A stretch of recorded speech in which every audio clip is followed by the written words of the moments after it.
business minds and thought leaders share the secrets to success. Welcome to Call Me Successful. Jesse Patrick. Yes. I say everyone's name first just to see what their reaction is. Yeah. It's always like, yeah, what do you want? Thanks for coming on the podcast, man. It's super excited to have you here. Very excited to be here. Thank you very much for the invite. No, pleasure. You've obviously killed it the last few years, and I gave you a phone call a few months ago to kind of introduce myself. And I obviously saw some of your stuff, and you've just gone bananas in terms of how much you're selling, and your digital presence is huge, and I think Strud's blown you up too. Yeah, 100%. Do you want to give us the pathway? How's it been? You obviously went from Sparky to, one of the leading agents at Strud. So give us, how did all that happen? Sort of figuring it out myself, to be honest. But it's all a blur kind of thing, I suppose. Yeah, went from being a Sparky, jumped into real estate and hung around Strud for a little while, just sort of learning the ropes, figuring out if I actually wanted to do real estate, essentially. And then I had a meeting with Geordie, I ended up doing my license that night, and then, finished it in 10 days and jumped into real estate. And then it was just about, obviously, making that work kind of thing. So it was all about marketing, making myself look as credible as possible, not looking brand new to the industry in a brand new company. So that was my whole philosophy kind of thing. And then, just one listing turned into two, and then kept pushing 2 to 4. Yeah. How did you do that? How did you make yourself look credible without a listing? Yeah, so I used to call off the back of other people's listings, essentially. Sure. Yeah. Anything that sold in my core area, I was calling up and just being like that local knowledge kind of thing, like, hey, this just sold for that. What are your future property plans, basically? I used to do a few weird things, I guess.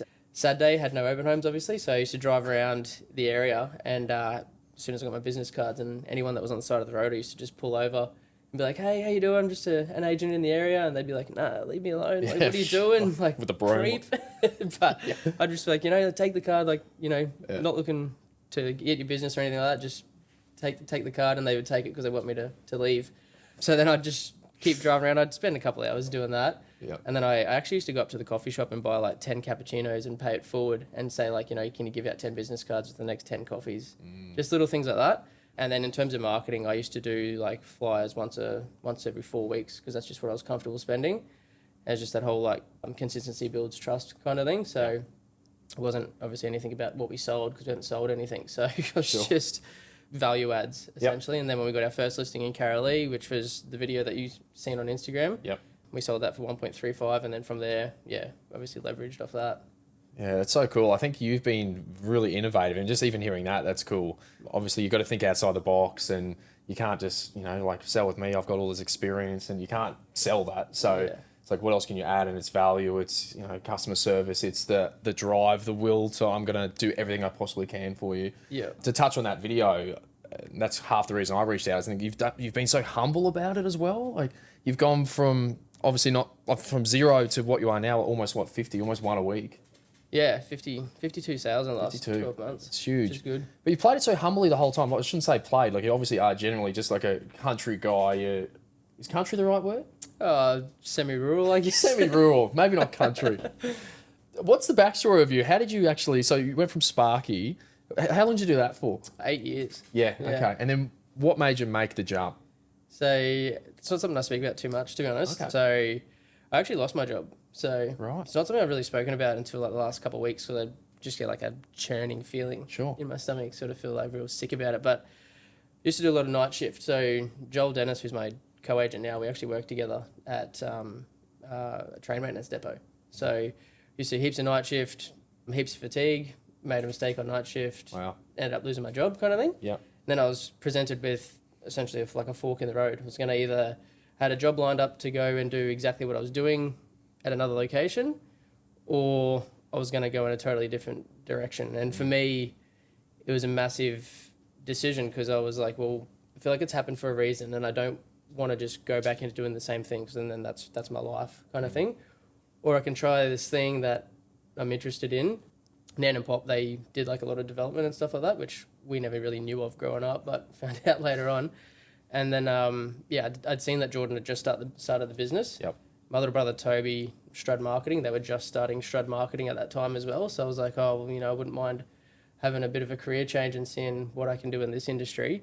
I had that meeting with Jordan, and then, started my license kind of thing. So that's what shifted me into real estate. Otherwise, I would have never done it. Yeah, Definitely interesting. never done it. It's amazing how some things work out. Like, Yeah. we ran a gym prior to this. I've probably put that out there a few times, but again, we were in this position where it was like we're working 5 a.m. to 10 p.m. sometimes. Sometimes the alarm goes off at 11 o'clock at night because a bird flew past the wrong way. I had to go check it out. And I was just like, I'm so over this. Yeah. Or like we had people not turn up to our classes and someone would cancel or whatever it was. I'm like, God, it's like, God, I'm so sick of this. And the opportunity for real estate coming to us and we're like, it sounds a little bit simpler in a way, kind of. But then you get into it and you're like, holy shit, this is full on. Yeah, absolutely. I had no idea what it was kind of like. Yeah. I actually bought my last house at the time off of Jordan's, and Jordan knew my partner growing up. So when he started the business, I was like, I did want to jump onto like a brand new company and help build it. And then also that brand obviously build me as well. So that's what enticed me, because I'm very much about like growth at my core. Like even when I was as an electrician, I always wanted to climb the ranks. I wanted to get to the team lead position, then get to superintendent, workshop manager, all that stuff. Like I always needed progression. Otherwise I just sort of just wasn't for me. So then I feel like real estate, like you're never really finished. It's kind of like you just keep pushing sort of thing. So what did Jordan Strudwick do well for you? plenty of like everything really, to be honest. Well, it was good for me because when the business started, there wasn't like Geordie wasn't spread so thin.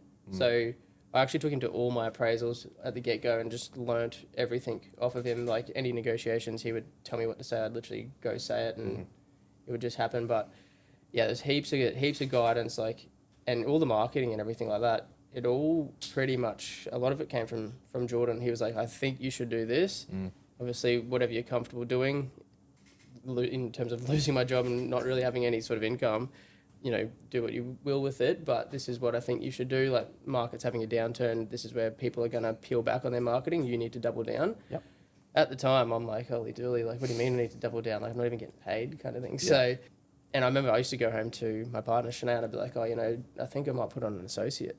And then she'd be like, what do you mean? Like, are you nuts? And I'd be like, yeah, I don't know. It's such a stupid idea, but I think I'm going to do it. Yeah. I'm going to do it. Yeah.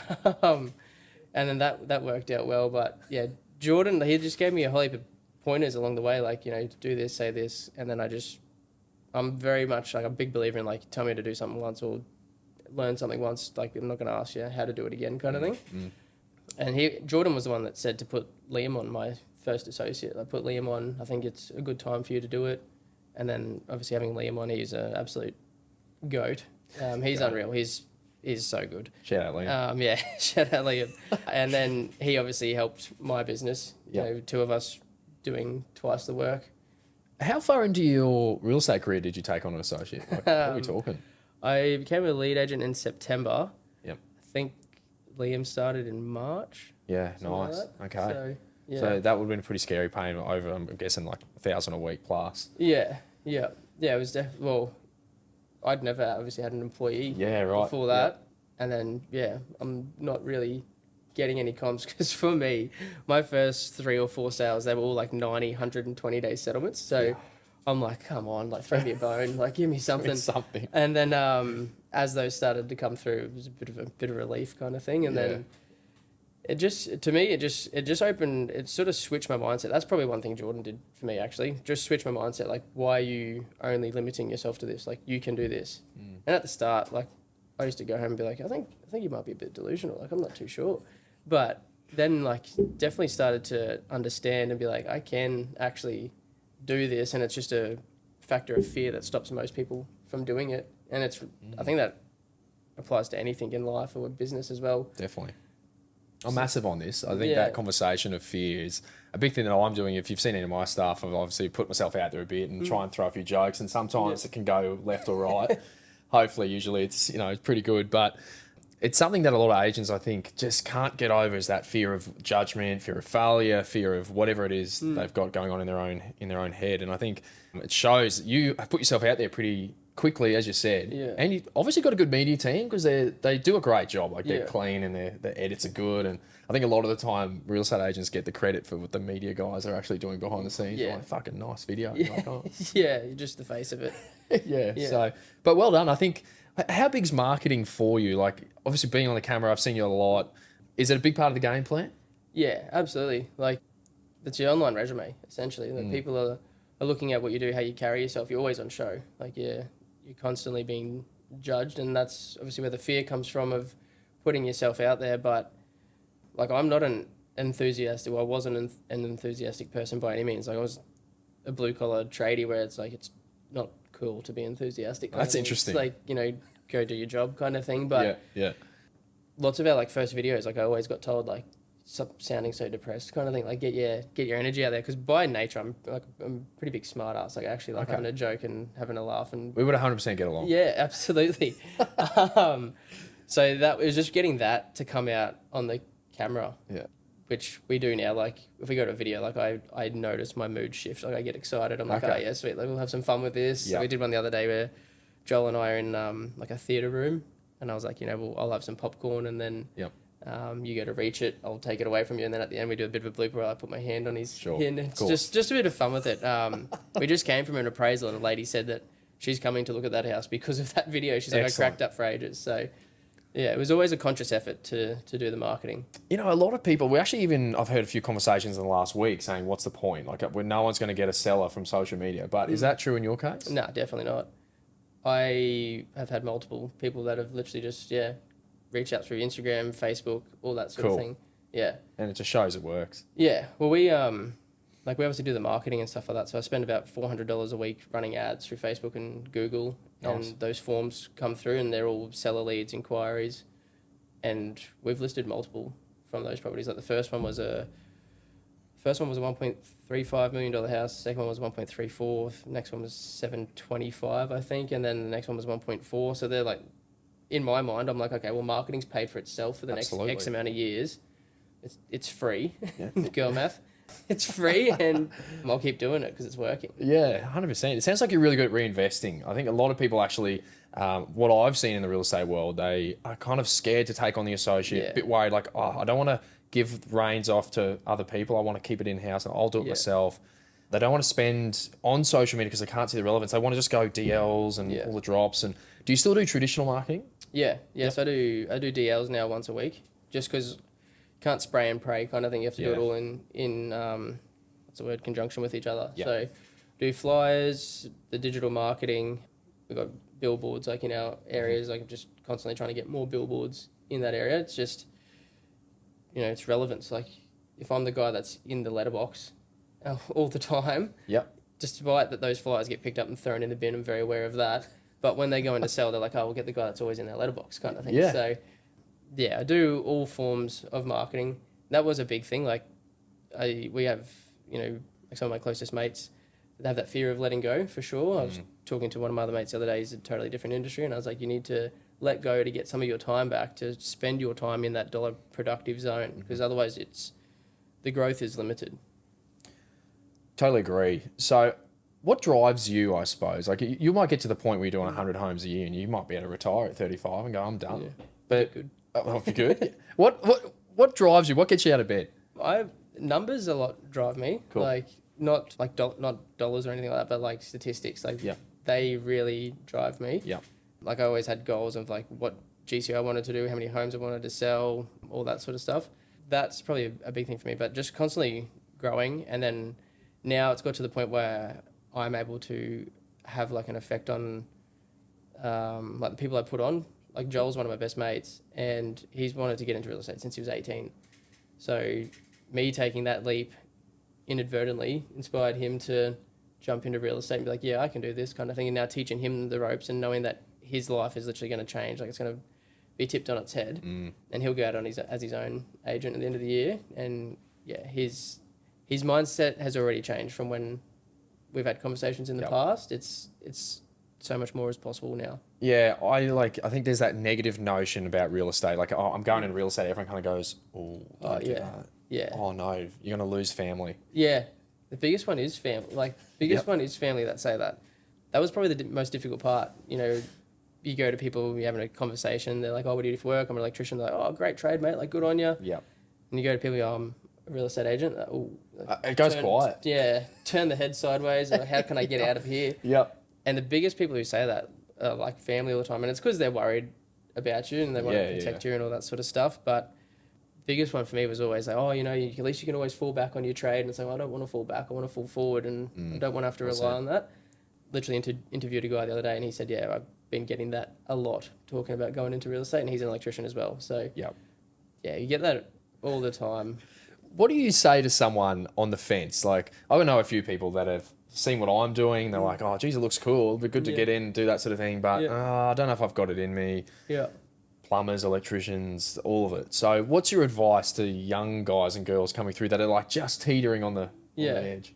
I think if you fully submerge yourself in it and throw yourself at it, you can't fail. It's a game of numbers and probability, really. You know, if you do your consistent cold calls a day to build yourself up, you do all the bits and pieces that you can, you do it consistently. I actually don't think you can fail. Like, there's so many houses out there that need selling, or people that want to sell their houses.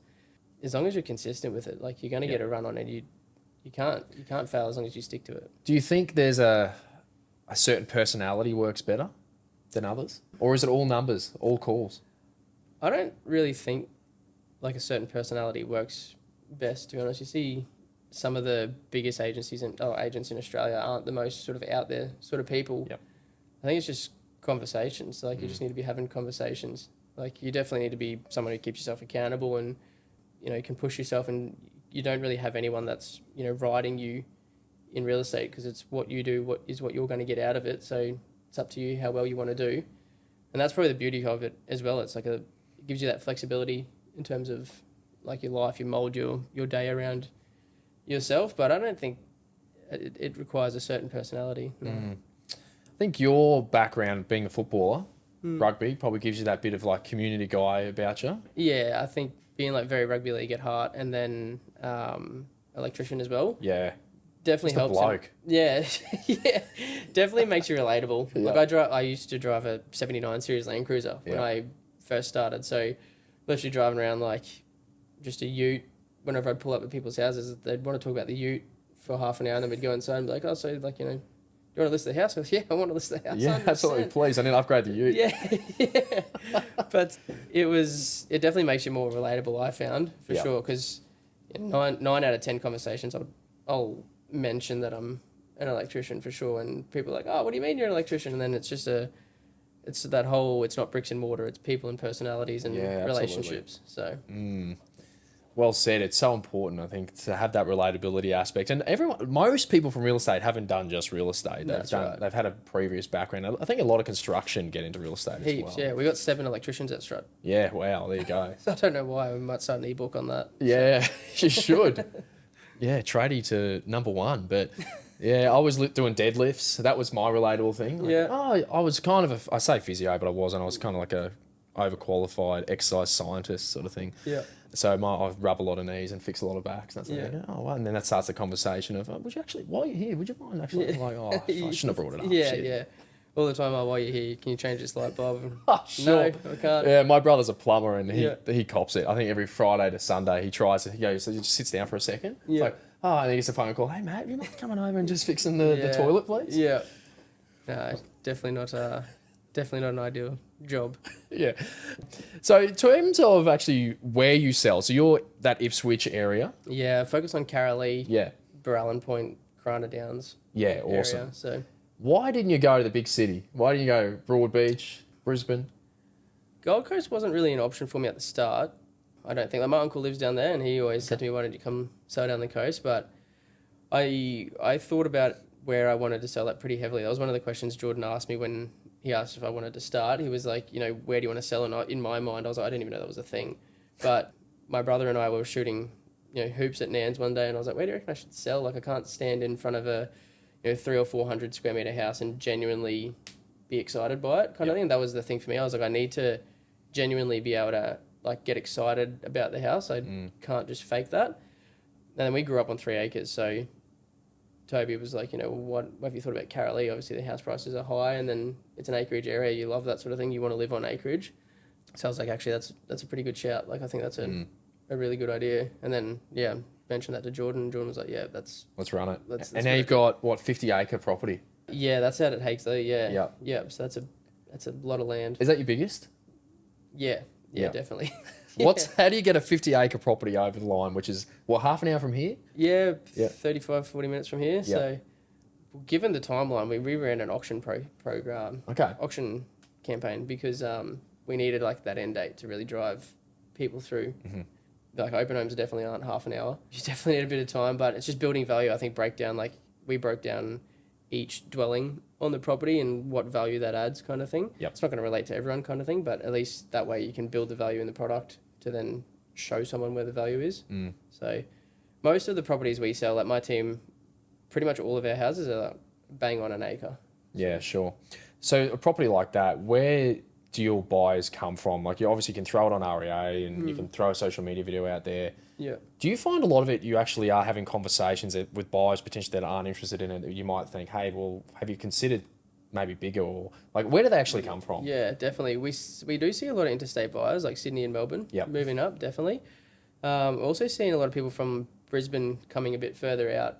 And I think it's just value for money. You can get an acre for this price, whereas in the city you're going to get a much smaller parcel of land for that same price.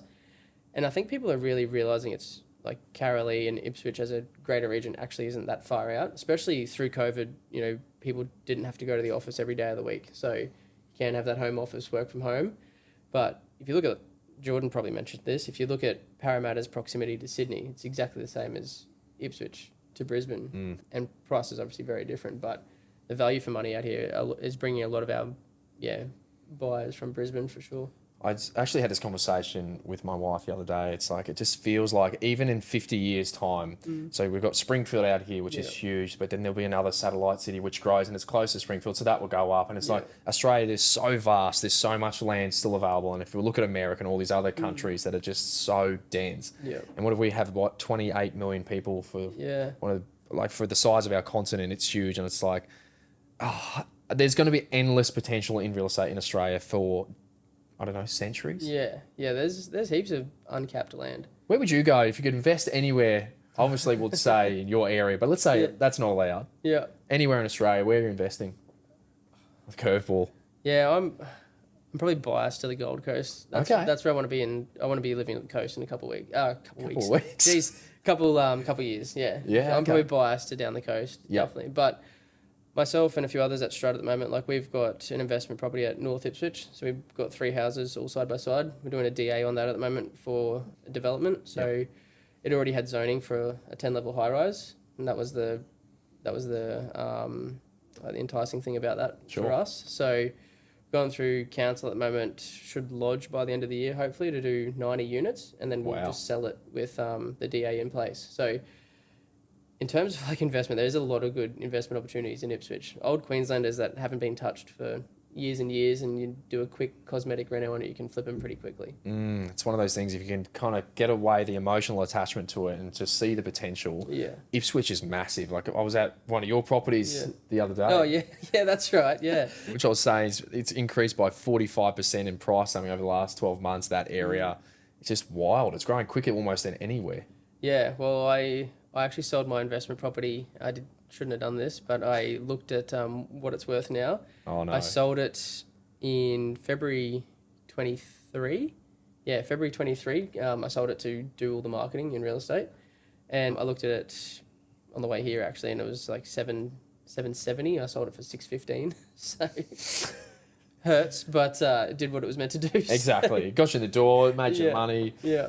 Got you your name out there in real estate, which hopefully you're making more than that now. Yeah, hopefully. Hopefully, after expenses and bills and family and kids. Yeah, kids. Yes, that's a new one. Yeah, is that expensive? I haven't figured it out yet. He's well, actually he's breastfeeding, so that's fairly cheap. Okay, that's good. That helps. The setup for the baby was expensive. Yeah. Yeah. Do you have a Mercedes pram? No, Mum bought our pram actually. Oh, so, thank you, Mum. Yeah, absolute weapon. I don't know what the brand is or anything like that, but does the job. Jesse, I'm going to leave you there, mate. Thank you so much for coming in. I think you're absolutely killing it. As we said, 2 years in, you're on fire. I reckon another 2 years. Geez, I can't wait to see where you're at. Hopefully we'll cross paths a few times and I'll see you at a few functions. Yeah, absolutely. Sounds good. Thank you. Thanks, man. Cheers.